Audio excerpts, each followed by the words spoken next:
Mathematical reasoning UGC JRF के लिए first paper में आपके ब्लड रिलेशन एक इम्पॉर्टेंट रोल अदा करता है। मैथमेटिकल रीजनिंग में इससे रिलेटेड जो सवाल आते हैं वो थोड़े से कभी कभी चक्कर में फंसा देते हैं। और चक्कर में क्यों फंसा देते हैं? क्योंकि हम लोग अपने रिश्ते को नहीं समझ पाते।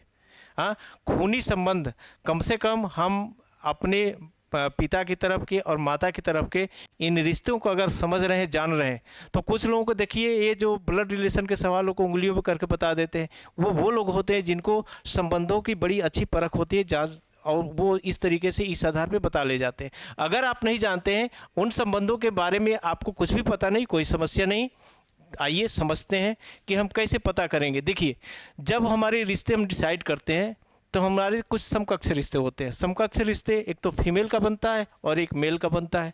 फीमेल के समकक्ष रिश्ते क्या बनेंगे? बहन से, पत्नी का, भाभी का, साली का, देवरानी का, जेठानी का, ये सब समकक्ष रिश्ते कहलाएंगे। हमौरिया है ना, जिसको कहते हैं हम उम्र के। इसी में जो मेल से बनेगा आपका भाई का पति, साला, जीजा, देवर आदि, ये पुरुषों के समकक्ष रिश्ते बनते हैं।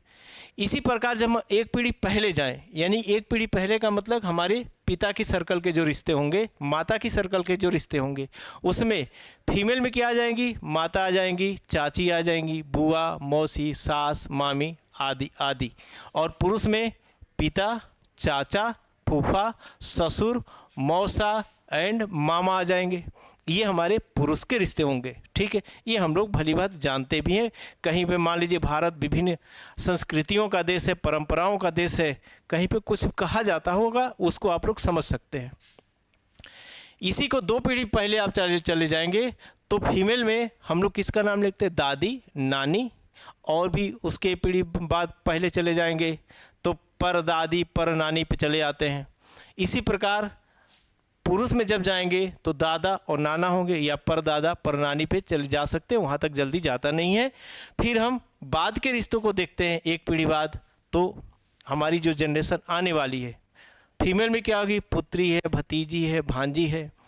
और मेल में क्या होते हैं? पुत्र, भतीजा, भांजा। ये सब एक पीढ़ी बाद वाले रिश्ते होंगे। दो पीढ़ी बाद में जाएंगे तो आपके बच्चे के बच्चे जो आएंगे, हाँ, शादी तो होगी ही ना, तो बच्चे भी होंगे, उस बच्चे के बच्चे भी होंगे, वो आपको दादा कहेंगे और आप उनको पोता कहोगे या नातिन कहोगे। तो अगर वो फीमेल है तो पोती बुलाओगे या नातिन बुलाओगे, अगर वो मेल है तो पोता या नाती कह के बुलाओगे। तो एक बात तो सबसे पहले ये बेसिक समझ होनी चाहिए हमें हमारे रिश्तों की, तो इसको आप आराम से पढ़ के और ये डिसाइड कर सकते हैं कि हमारे रिश्ते कौन कौन से हैं। ठीक, अब इन सवालों को सॉल्व करने के लिए आपको क्या करना होता है? आपको ये करना होता है, ड्राइंग करनी होती है। ड्राइंग में क्या होता है? समकक्ष रिश्तों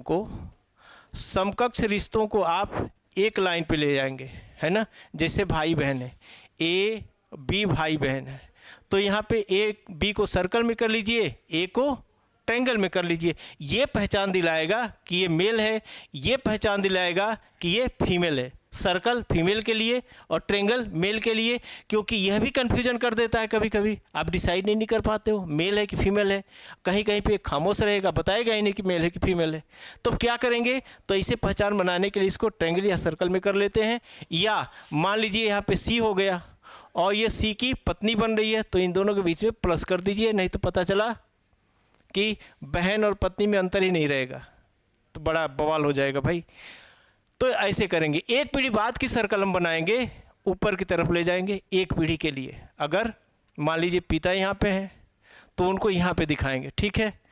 और दो पीढ़ी के बाद और चले जाएंगे, माँ यहाँ पे है तो ये इनको ऐसे दिखाएंगे। एक पीढ़ी नीचे के लिए हम इसके नीचे जाएंगे, ठीक है।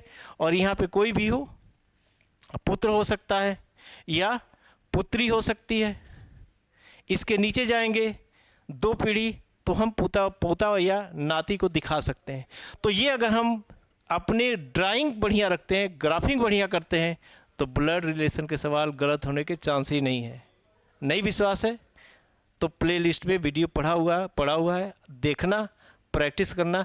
ब्लड रिलेशन का क्वेश्चन कभी भी गलत ही नहीं होगा और इसका भी आपका मार्क्स बिल्कुल पक्का मिलेगा। ओके, तो मेहनत करिए, लाभ उठाइए इन वीडियो का और आपको कामयाबी ज़रूर मिलेगी।